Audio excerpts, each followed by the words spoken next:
Hello, everybody. David Shuster here. You know that old saying, liar, liar, pants on fire? Well, in just one brief appearance in front of the cameras, Donald Trump was a raging inferno. At the Kennedy Center to see a show, Trump claimed the police chief of Los Angeles asked for federal help in the face of the protests against ICE, and Trump also insisted the federal help saved the city. We weren't there if we didn't bring in the National Guard and the Marines. You would probably have a city that was burning to the ground, just like it was a number of months ago with the housing. You would have had a big problem there. We weren't. In fact, the police chief said so much. If you look at what his statements were, he said, we're very lucky to have had that. The city would be burning to the ground right now, said Trump, and the police chief asked for militarized troops. It is all preposterous. But don't take my word for it. The Los Angeles police chief appeared on CNN and was asked about Trump's claims that the city would still be burning and that the chief asked for federal help. Is that how you would characterize your statement, sir?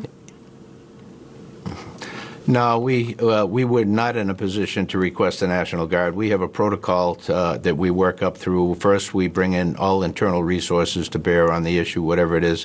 Then we mobilize the department or part of the department to be able to get everybody out there dealing with the issue. If we don't have the capacity at that point to be able to do that, then through the sheriff, we request mutual aid, and we get our law enforcement partners from police departments and sheriff's department throughout the Southern California region to assist us in doing what it is we need to do. We're at that level now, and we're nowhere near a level where we would be reaching out to the governor for National Guard at this stage. Now, you could describe the police chief as pushing back at Trump's claims, or you could say the chief pointed out that Donald Trump is a liar. In any case, moments later, in front of the same group of cameras and microphones at the Kennedy Center, Trump denied reality in the face of a question by Fox News. By all accounts, including Fox, the demonstrations against migrant deportations are growing. And when Fox correspondent Jillian Turner asked Trump about the trend, Trump responded by telling her flat out he didn't believe her.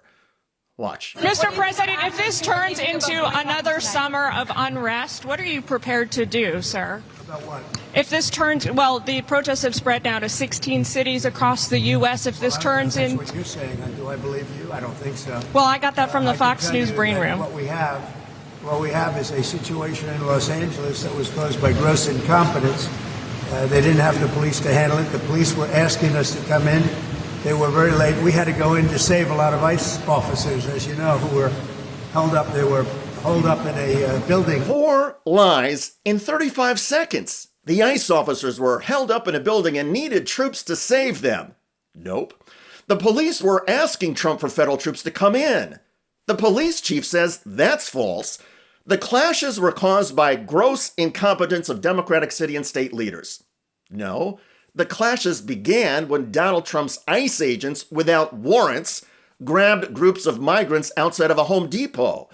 And on the reports of demonstrations spreading across the country, Trump said to Fox News, "I don't believe you, I don't think so." Now, to be fair, Trump may be telling the truth when he says he doesn't believe Fox and doesn't think the protests are spreading. What Trump believes is what he believes. But Trump's view is contradicted by basic facts. And none of this is a close call.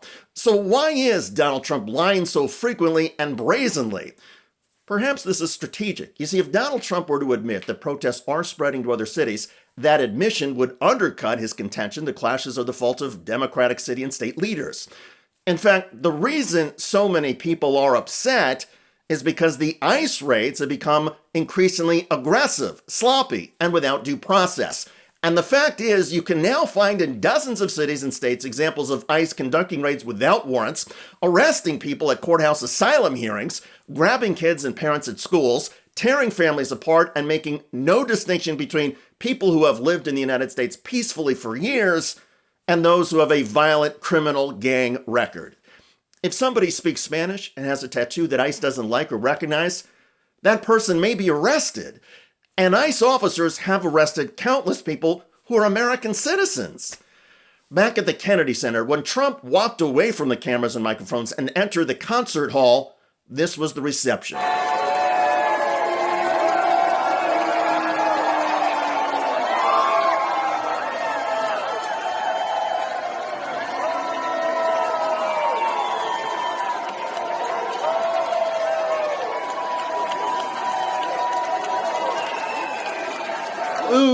jeers, and a few chants of USA, USA. As for the show itself, Donald Trump and many of his staff took in the musical Les Mis. It's based on the classic French historical novel by Victor Hugo. The story is about a country rising up against the injustice of a tyrannical king. In other words, on top of Trump being a habitual liar, he is also clueless. And Trump keeps getting worse. By the way, Donald Trump's press secretary Caroline Leavitt herself just took hypocrisy and irony to unprecedented levels. These attacks were aimed not just at law enforcement, but at American culture and society itself.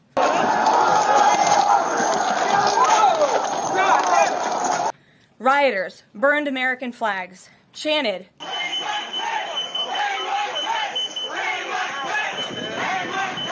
and spray-painted anti-American slogans on buildings.